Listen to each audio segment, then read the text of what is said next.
Hello everybody and welcome to Tales from Tech Support, where unfortunately you can't fix stupid. And now for our first story. Don't trust users or family, especially when the user is family. I worked what I would call the equivalent of Tier 1 help desk for several years in college, but this story is a recent number from one of my many times I've been asked to assist a family member. The family member in question is one of my younger sisters who I adore. I'm the oldest of 7, 2 brothers, 4 sisters, so many opportunities to share my wisdom. She's not a terrible user, but has no knowledge of anything beyond the abstracted experience of basic application and OS user interface. My parents are equally adept with technology. The story starts with her in her final few weeks of her second to last semester of undergrad. A panicked email informed me that her iPhone died and would not charge, adding that she had already tried public chargers in the library. With the end of semester craziness upon her, it was imperative that she had a phone for communication. As I don't live anywhere near her, I knew I wouldn't be able to get my hands on it, and the fastest solution would be for my mother to order and ship her a new phone. Naturally, my mother asked me to find a used phone because she hates trying to find used phones herself. No familiarity with specs, but also hates spending significantly more money for the convenience of getting a new one from their service provider. 5 minutes of browsing with a quick email containing a link to my mother, and a replacement is on its way. Upon arrival, I'm up to bat once more on Zoom to walk my sister through setting up the new phone. Her old one is obviously out of juice, so no easy Wi-Fi setup. We need her Apple username and password, which she forgot. Cue the song and dance to recover those credentials. She's never installed a SIM card herself and obviously has no SIM card tool. Paper clips of an appropriate gauge are surprisingly hard to come by in our paperless era. Nevertheless, a suitable specimen was eventually procured, and I proceeded to assure her that it does take a reasonable amount of force to pop the SIM tray. Naturally, the SIM card didn't work the first time around, because why would it? And I had to walk her through extracting and reseating it once again. By the blessings of Steve Jobs, it worked the second time, and we wrapped up the call in short order with everyone satisfied. But the peace was not to last. That very evening, I get a text from her informing me that her new phone won't charge. My mind races for a moment before screeching to a halt as it dawns on me. Now, dear reader, if you caught on in the second paragraph when I made no mention of asking her how long she'd tried a different charger, or if she'd tried more than one charger, congratulations. I gingerly type out a message asking her what charger she's using. You guessed it, she's using her old charger. In fact, she hadn't even noticed the new charger in the box that came with her new phone. Of course, it works perfectly, and the actual culprit of the entire mess has been identified. Fortunately, my mother was already planning to buy a phone for my youngest sister, but hadn't purchased one yet, so no return was necessary. I thoroughly chastised myself and seared this experience into my memory. TLDR, sister's phone won't charge, and I forgot to ask some basic troubleshooting questions that could have saved her and myself a good deal of effort. Well, at least you'll never be making that mistake again. And now for our second story. The day I finally lost my temper. I work in a small IT department for a law firm. Normally 3 people, we were at 2 people at the time of this story. In addition to the team being under strength, and as such both members of the team were almost drowning with the workload, I was dealing with health issues. I have MS, first diagnosed in 2018. The primary result is fatigue. It gets worse if I overwork myself. I have reduced hours to try to cope and have been working from home when I can. Bear in mind that the antagonist, Ethel, knew about this as she and I were on good terms and spoke fairly regularly. One Wednesday, my manager and I were asked to meet with one of the heads of department to discuss some members of staff moving and also some building work, one of those staff being Ethel. We were told the details and worked out a plan. I set up Ethel's new workstation with new equipment, 1 monitor, keyboard, mouse, desk phone, there and then, and told her that she could move there from now on. And on Friday, I'd set up the second member's staff desk as well as install the second monitor for Ethel.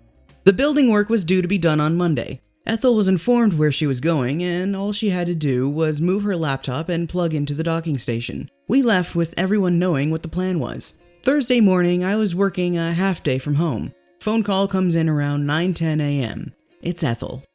IT, OP speaking. Hi, OP. My monitors aren't working. I need things to work ASAP. I'm suspicious, as I'd only set up 1 monitor. Okay, I'll have to come in as I'm home right now. I'll be there as soon as I can. So I get myself ready, go into work, and go to Ethel's desk. She's not sitting there. Instead, she's at the desk for the other member of staff with all of the equipment from her old desk.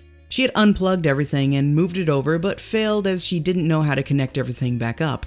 I began the conversation fairly irritated as my fears were confirmed. "Why are you sitting there? Your desk is set up here." I point to the desk opposite that she would have to walk past. Her phone with a display is there with her name on it. She'd have to be blind not to see it. I didn't know. Me, knowing that she did know, but not making an issue of it. "If you didn't know, you could have easily asked." I'm sorry, but Sorry doesn't include the word but. it's no one's fault. Can't you just set me up on this desk? No one's fault? Are you having a laugh? Ethel stormed off. Oh, just do your job. That's not a good approach. So I set up her workstation with her old equipment, called her over, and asked her to log in, and once I saw everything was working, I left without another word. I don't think I've ever been so angry at work. It took me almost a week to calm down. Even now, when I think about it, my anger stirs.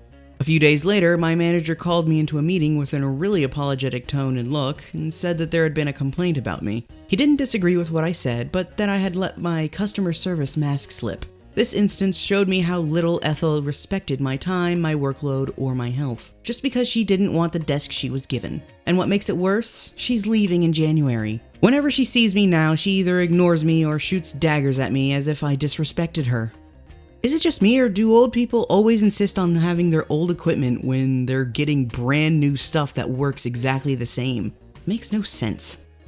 And now for our final story. Why won't the cracks show up in the screenshot? I worked as a library assistant in my high school for extra credits. My library handles all problems with school-issued computers, and one of my main jobs was to go through the tickets, determine if the computer needed to go in for repair, and if the student needed a loaner. I'm not super tech-savvy, but through my experience, I've learned many of the common problems with our school computers and how to fix them. I have help from the librarian, who is like 60, but she still has a sense of humor and is good at seeing through people's BS. Most of the time, the people are nice and are willing to listen to me, but there are always the stubborn ones, just like there are in most jobs. While I have many stories about this job, this one stood out. So I'm going through the tickets emailed to me as usual, and I get a report of a cracked screen from a kid we'll call Kevin. I went to go email him back, and it went something like this. "Hey Kevin, I got your ticket for the cracked screen on your computer. Do you think you could drop it off sometime so the repair people can have a look?" "No, I'm too busy and I don't have time to stop by the library." "If you can just come in during your passing period or at the start of school, and Miss Librarian could write you a late pass if that's what you're worried about." "Can't you just tell me how to fix it?" "Even if I could fix it, I don't even know how much your screen is cracked or how bad it is. Once the repair people see it, they can determine how long it will take." "Here's a picture of the cracks." He sends me a screenshot of his email conversation with me. "The cracks on your screen won't show up in a screenshot. Please just come to the library." "But I see the cracks in my screen." "A screenshot captures the picture of your screen, not the glass that's on top of it. Sorry, but there's no way we can see how bad the damage is unless you bring it to the library." "Sorry, I'll try again. Can you see it now?" He sends me another screenshot. "Like I said, it won't show up. If you don't bring your computer to the library, I will have to close your ticket and move on." "Please don't do that. It's really hard to see with all the cracks and my touchscreen doesn't work." "Then please just come by the library. Also, put in a ticket for the unresponsive touchscreen. That's an entirely new problem." "Wait, I have to put in another ticket? But it took forever for you to respond to my first one." Maybe I could respond to them faster if I didn't have to argue with you.